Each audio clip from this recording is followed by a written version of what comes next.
प्रधानमंत्री नरेंद्र मोदी के तीसरे कार्यकाल के पहले 100 दिनों के अंदर जिस तरीके से राहुल गांधी सड़क से लेकर के संसद तक पूरे तरीके से छाए हुए हैं, भारतीय जनता पार्टी ऐसे में पूरे तरीके से बौखलाई हुई है। और भारतीय जनता पार्टी के तमाम तरह के नेता और मंत्री जिस जिस तरीके से राहुल गांधी को कभी धमकी देते हैं, कभी जान से मारने की धमकी देते हैं, तो कभी धमकी देते हैं कि तुम्हारा हाल वही करेंगे जो तेरे दादी के साथ हुआ था। ऐसे इस तरीके के लफ्ज़ का इस्तेमाल करते हैं।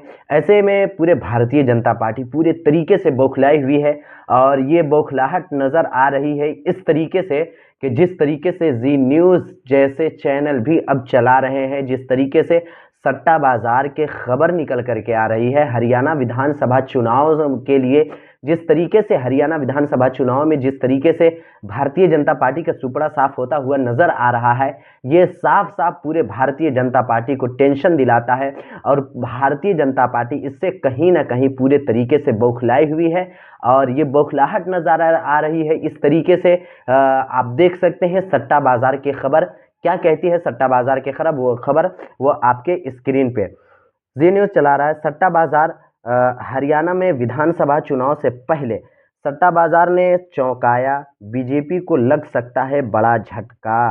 तो आप समझ सकते हैं कि किस तरीके से भारतीय जनता पार्टी को किस तरीके से झटके पे झटका लग रहा है, जिस तरीके से भारतीय जनता पार्टी का सुपड़ा साफ होता हुआ नजर आ रहा है, जिस तरीके से भारतीय जनता पार्टी ने आज से कुछ दिन पहले यानी लोकसभा चुनाव में जिस तरीके से भारतीय जनता पार्टी ने अपने हार का सामना किया, जहां पे उनको सबसे ज़्यादा उम्मीद थी यानी कि उत्तर प्रदेश, वहां से जिस तरीके से उन्होंने हार का सामना करना पड़ा, उसके बाद से भारतीय जनता पार्टी काफ़ी तगड़े मूड एक्शन में लग रहे हैं। काफ़ी तरीके से पूरे तरीके से भारतीय जनता पार्टी और नरेंद्र मोदी तरह तरह के बयान दे रहे हैं और तरह तरह की बौखलाहट उनके चेहरे पे नज़र आ रही है।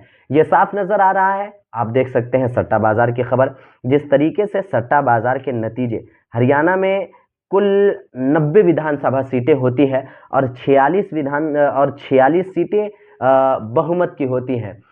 और भारतीय जनता पार्टी को जिस तरीके से बहुमत से काफ़ी दूर भारतीय जनता पार्टी नज़र आ रही है। कांग्रेस जहां के 56 से 58 सीटें लाने का दावा कर रही है और वहीं पर भारतीय जनता पार्टी 24 से 26 सीटों के भीतर सिमटती हुई नजर आ रही है। जिस तरीके से भारतीय जनता पार्टी के लिए बार बार चौंकाने वाली खबर निकल करके आ रही है, जिस तरीके से भारतीय जनता पार्टी के ये चौंकाने वाली जो खबर निकल करके आ रही है, वो काफ़ी भारतीय जनता पार्टी को टेंशन दिलाने के लिए ये काफ़ी है।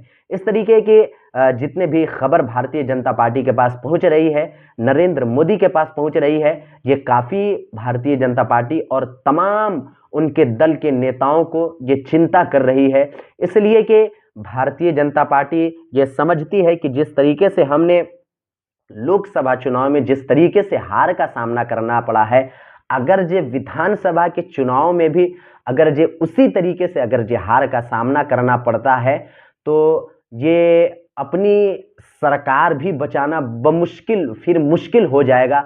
जिस तरीके से अभी बैसाखी के सहारे सरकार चल रही है, ये मुश्किल हो जाएगा और फिर ये सरकार तमाम तरीके के ये फिर सरकार गिरने की काफ़ी संभावना बढ़ जाएंगी अगर जे भारतीय जनता पार्टी अगर जे विधानसभा चुनाव भी अगर जे हारती है। तो ये इसलिए कि ये सूत्रों के मुताबिक, ये सूत्रों के हवाले से ये खबर मिल रही है कि अगर जे भारतीय जनता पार्टी अगर जे चुनाव में ये विधानसभा चुनाव में अगर जे हारती है, तो नीतीश कुमार और चंद्रबाबू नायडू ये दोनों इनके साथ छोड़ सकते हैं। और जब साथ छोड़ेंगे तो आप समझ सकते हैं कि क्या खेला हो जाएगा और फिर आप समझ सकते हैं कि फिर राजनीतिक में किस तरीके से भूचाल आएगी और किस तरीके से भारतीय जनता पार्टी और नरेंद्र मोदी जी की सरकार गिरेगी। और वहीं अब आगे चले, लोकपोल की सर्वे निकल करके आ रही है कि इसमें सर्वे निकल करके आ रही है कि भारतीय जनता पार्टी को 20 से 29 सीटें लोकपोल के सर्वे दे रही है और जहां पर भारतीय जनता पार्टी को 20 से 29 सीटें मिलने की आशंका जताई जा रही है।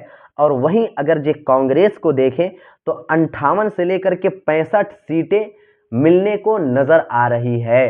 तो आप जे देख सकते हैं कि हर सर्वे में पूरे तरीके से भारतीय जनता पार्टी और नरेंद्र मोदी पूरे तरीके से बौखलाई हुई है। और जिस तरीके से लोकसभा चुनाव में जिस तरीके से हार का सामना करना पड़ा है, जिस तरीके से भारतीय जनता पार्टी ने पीएम मोदी ने बंगाल में 22 रैलियां और रोड शो किए, फिर भी 20 सीटों पर हार गई बीजेपी।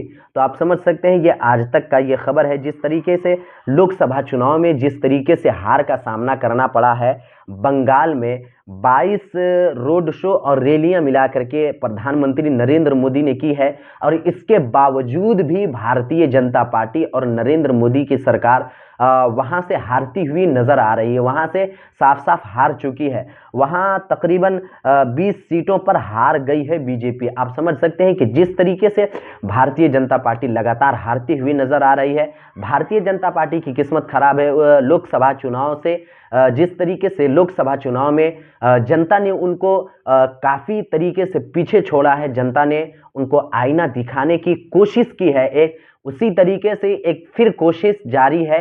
हरियाणा के विधानसभा चुनाव में भी वही कुछ होता हुआ नजर आ रहा है। तो आप समझ सकते हैं कि किस तरीके से खेला होने वाला है। और इन तमाम खबरों पे आपकी क्या राय है, इन तमाम तरीके की खबर आपको कैसी लगी, आप हमें कमेंट बॉक्स में ज़रूर बताइए। अगर ये वीडियो पसंद आए तो वीडियो को लाइक कीजिए, शेयर कीजिए, मेरे चैनल को सब्सक्राइब कीजिए।